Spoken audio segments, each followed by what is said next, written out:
In a world that constantly tells us to strive, hustle, and grind, it's easy to feel overwhelmed and exhausted. We're bombarded with messages that success is solely the result of our own efforts, that we must push ourselves to the limit to achieve our goals. But what if there's a different path?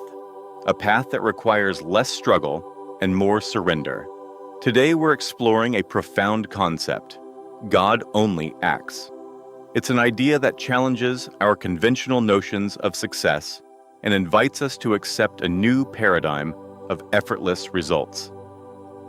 If you're tired of the constant striving, of feeling like you're carrying the weight of the world on your shoulders, then get ready to discover a way of being that leads to peace, abundance, and a life aligned with divine purpose. Imagine a life where you don't have to force anything. A life where you're not constantly chasing after the next goal or achievement. A life where you can simply be and allow the universe to unfold its magic. This isn't some far-off dream. It's a reality that's available to each and every one of us. So, what does it mean for God to be the only one acting?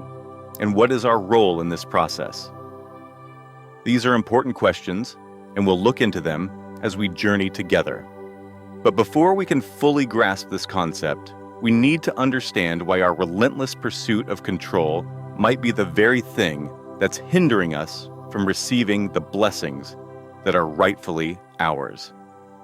We live in a society that values independence, self-reliance, and the ability to make things happen.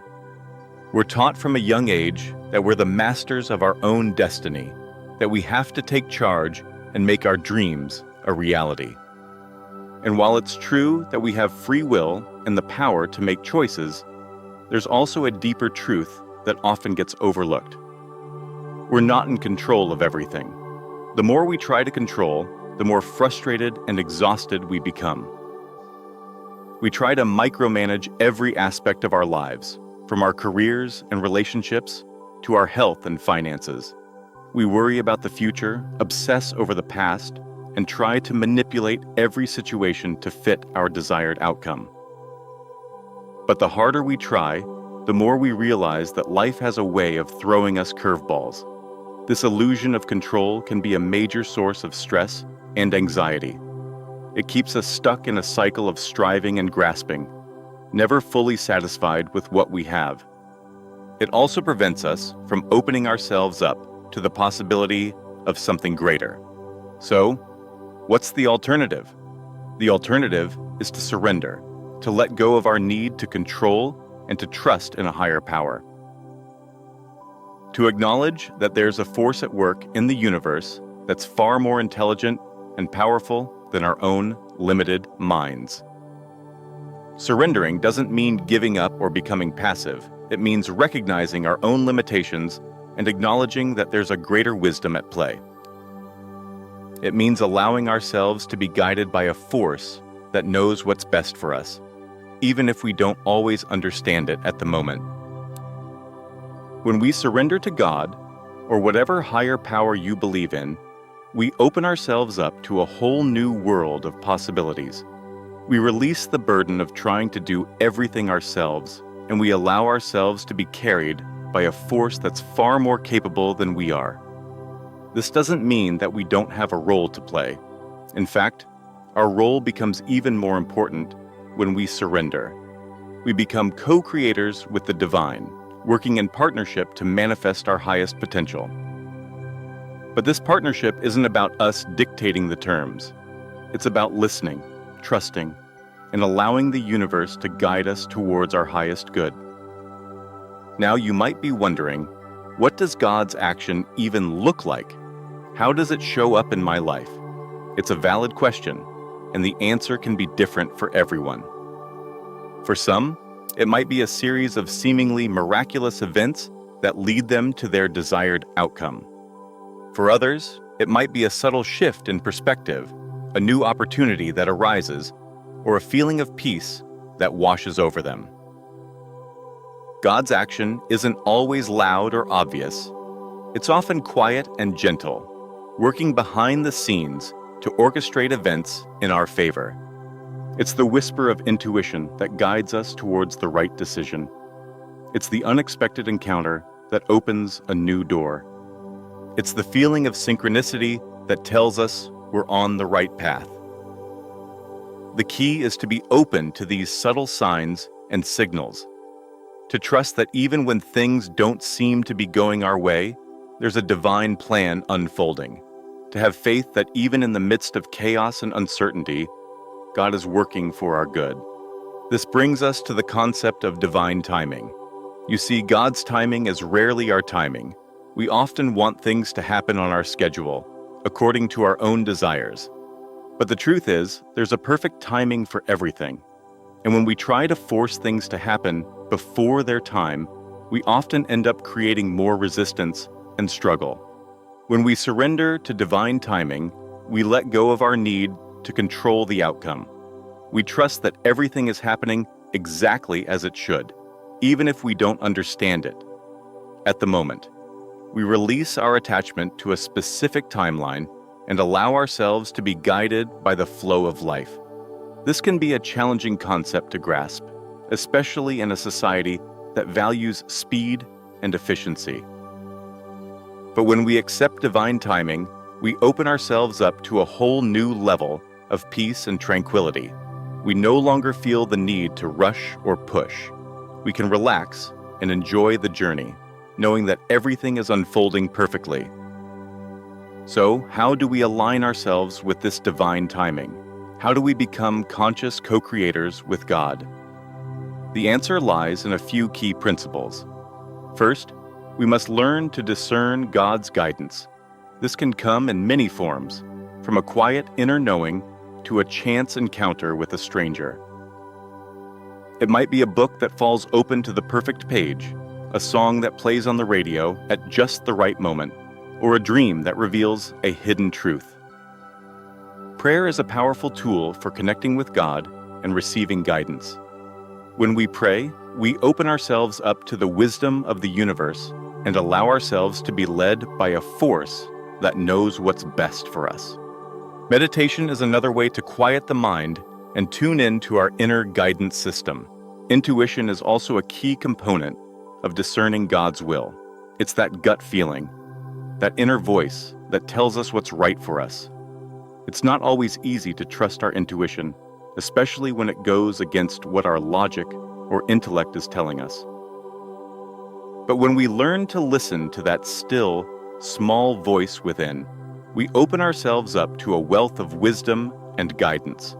The second principle is aligning our actions with God's will. This doesn't mean blindly following orders or giving up our own free will. It means making choices that are in alignment with our highest good and the greater good of all. It means acting from a place of love, compassion, and service, rather than from a place of fear, ego, or self-interest. When our actions are aligned with God's will, we create a sense of flow and ease in our lives. Things seem to fall into place effortlessly, and we experience a deep sense of fulfillment and purpose. We're no longer struggling against the current, but rather we're moving with it, guided by a force that's far greater than ourselves. The third principle is the power of gratitude.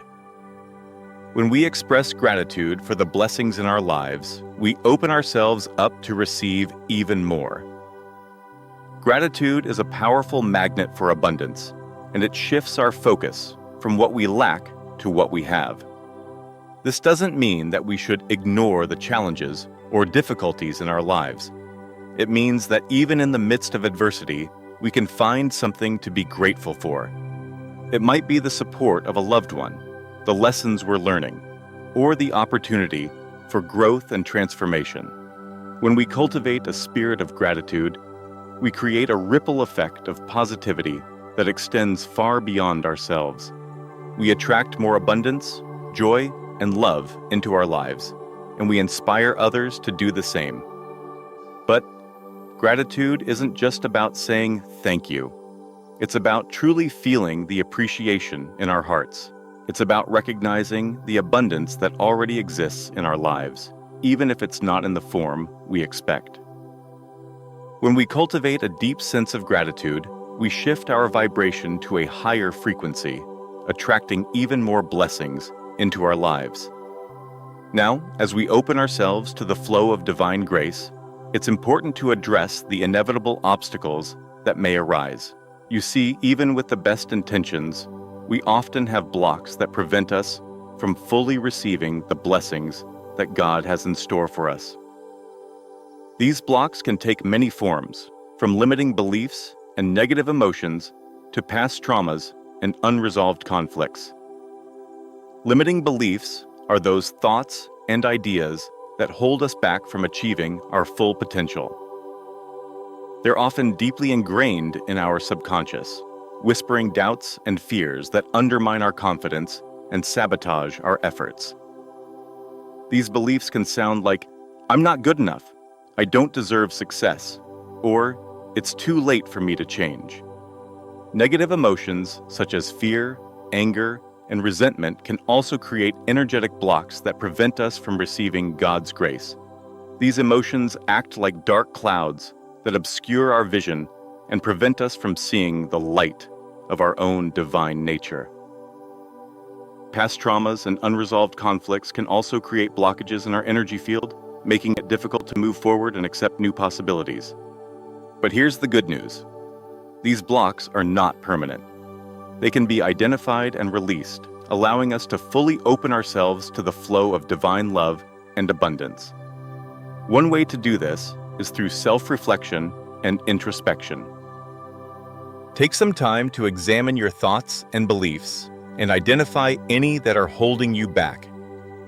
Once you've identified these limiting beliefs, you can begin to challenge and reframe them. For example, if you believe that you're not good enough, you can start to focus on your strengths and accomplishments. You can remind yourself of all the times you've overcome challenges and achieved success. If you believe that you don't deserve success, you can start to cultivate a sense of self-worth and self-love.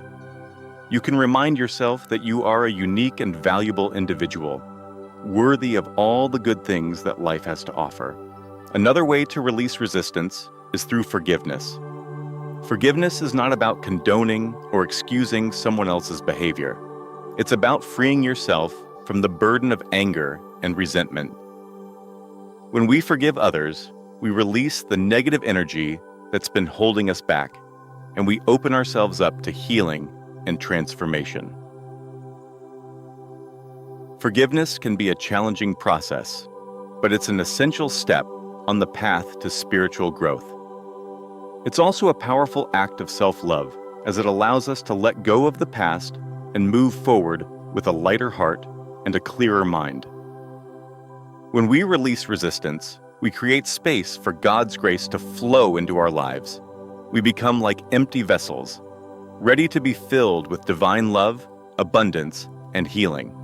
This doesn't mean that all our problems will magically disappear, but it does mean that we'll have the strength and support to face them with a new perspective.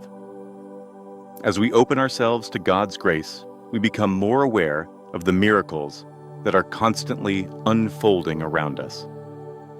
Miracles aren't just extraordinary events that defy the laws of nature. They're also the everyday blessings that we often take for granted. The miracle of a newborn baby's cry, the warmth of the sun on our skin, the laughter of a loved one.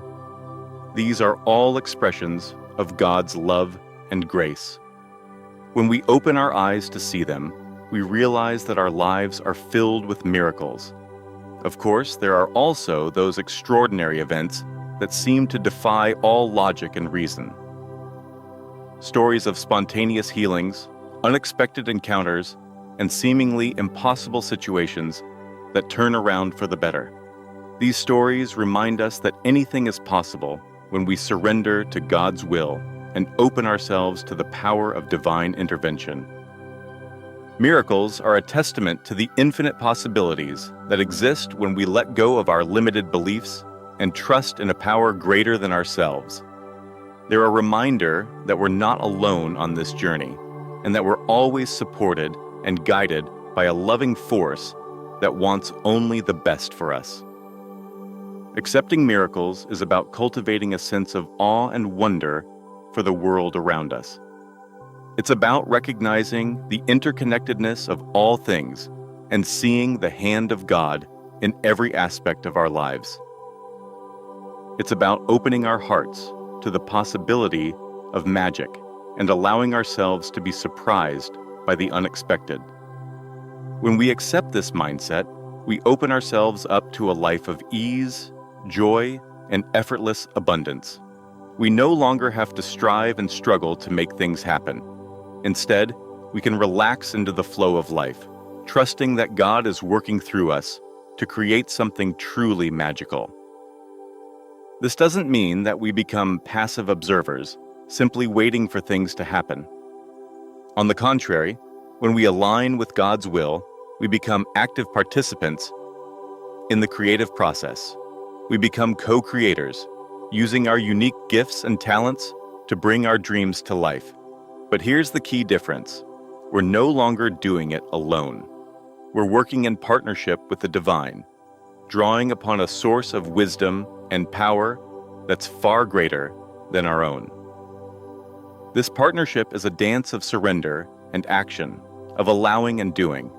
It's a delicate balance that requires us to let go of our ego's need to control and to trust in the guidance of the universe.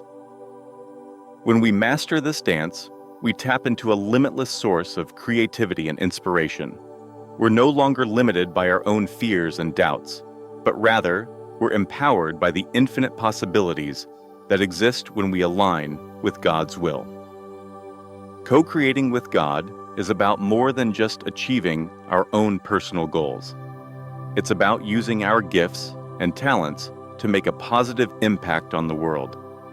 It's about contributing to something greater than ourselves and leaving a legacy that will last long after we're gone. So, how do we tap into this creative power? How do we become conscious co-creators with God? It starts with a willingness to let go of our old ways of thinking and being. It requires us to step out of our comfort zones and accept a new way of life. This means letting go of our attachment to outcomes and trusting that the universe has our back. It means surrendering our need to control and allowing ourselves to be guided by a higher power. It means opening our hearts to the possibility of miracles and embracing the unknown with a sense of curiosity and excitement. It's also important to remember that we're not alone in our struggles. God is always with us, offering comfort, guidance, and support. When we turn to God in times of need, we open ourselves up to a source of strength and wisdom that can help us overcome any obstacle.